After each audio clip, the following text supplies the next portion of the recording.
तेजस्वी यादव के सामने इस बार सिर्फ चुनावी चुनौती नहीं है, बल्कि यह उनके राजनीतिक नेतृत्व और मुख्यमंत्री बनने की दावेदारी की असली अग्नि परीक्षा भी है। वे भारी उत्साह और आत्मविश्वास के साथ मैदान में हैं, जहां महागठबंधन ने चुनाव प्रचार का बिगुल बजा दिया है। बिहार विधानसभा चुनाव की तारीखें नजदीक आते ही राज्य की राजनीतिक फिजा में सरगर्मी तेज हो गई है। हर सीट पर उम्मीदवारों की घोषणा और प्रचार तेजी से हो रहा है, लेकिन राजधानी से सटे राघोपुर विधानसभा क्षेत्र में एक बार फिर पूरे राज्य का ध्यान अपनी ओर खींच लिया है। कारण है राष्ट्रीय जनता दल के युवा नेता और महागठबंधन के मुख्यमंत्री पद के संभावित दावेदार तेजस्वी प्रसाद यादव का इस सीट से नामांकन भरना। तेजस्वी यादव ने आज अपने सैकड़ों समर्थकों, ढोल नगाड़ों और भारी जनसमूह के साथ राघोपुर सीट से नामांकन दाखिल किया। उनके साथ राजद के कई वरिष्ठ नेता, महागठबंधन के घटक दलों के प्रतिनिधि और बड़ी संख्या में स्थानीय जनता मौजूद थी। उनके नामांकन के साथ ही राघोपुर सीट से महागठबंधन के अभियान की औपचारिक शुरुआत हो गई है। राघोपुर सिर्फ एक विधानसभा सीट नहीं, बल्कि लालू परिवार की राजनीतिक विरासत का प्रतीक है। 1995 में लालू प्रसाद यादव ने सीट से पहली बार जीत दर्ज की थी और इसके बाद उनकी पत्नी राबड़ी देवी की सीट से 2 बार विधायक रही हैं।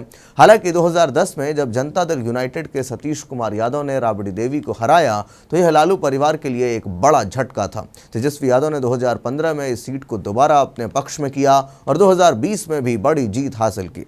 पिछली बार उन्होंने बीजेपी के उम्मीदवार सतीश कुमार यादव को करीब 38,000 वोटों से हराया था।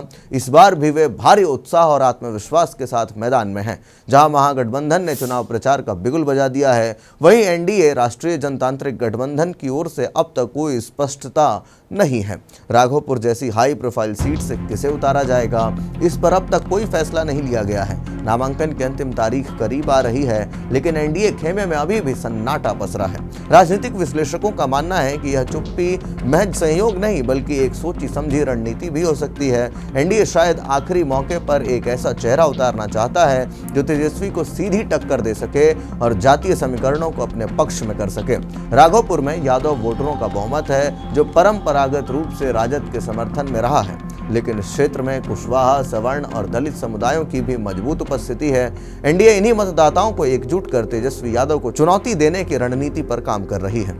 कहा जा रहा है कि बीजेपी और जदयू की साझा रणनीति के तहत एक सरप्राइज कैंडिडेट को मैदान में उतारा जा सकता है।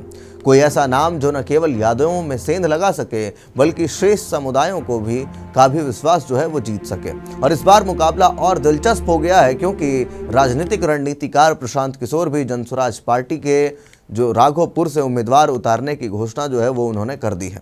अब जनसुराज पार्टी जो बिहार के विभिन्न जिलों में पैदल यात्रा और जनसंवाद कार्यक्रम चला रही है, राघोपुर में त्रिकोणीय मुकाबला की स्थिति पैदा कर सकती है।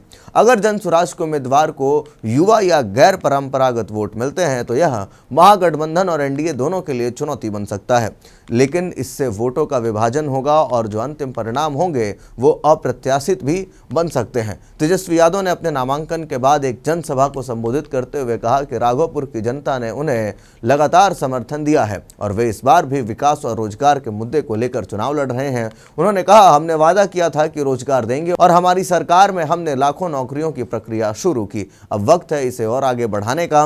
उन्होंने गंगा नदी के कटाव, सड़क कनेक्टिविटी, शिक्षा, स्वास्थ्य सेवाओं को प्राथमिकता देने की बात कही और जनता से आशीर्वाद मांगा। बिहार विधानसभा चुनाव का यह चरण कई मायनों में ऐतिहासिक है, लेकिन राघोपुर सीट पर होने वाला मुकाबला न सिर्फ एक विधानसभा क्षेत्र का भविष्य तय करेगा, बल्कि यह संकेत देता कि बिहार की भावी राजनीति किस दिशा में जाएगी। तेजस्वी यादव के सामने इस बार सिर्फ चुनावी चुनौती नहीं है, बल्कि यह उनके राजनीतिक नेतृत्व और मुख्यमंत्री बनने की दावेदारी की असली अग्नि परीक्षा भी है।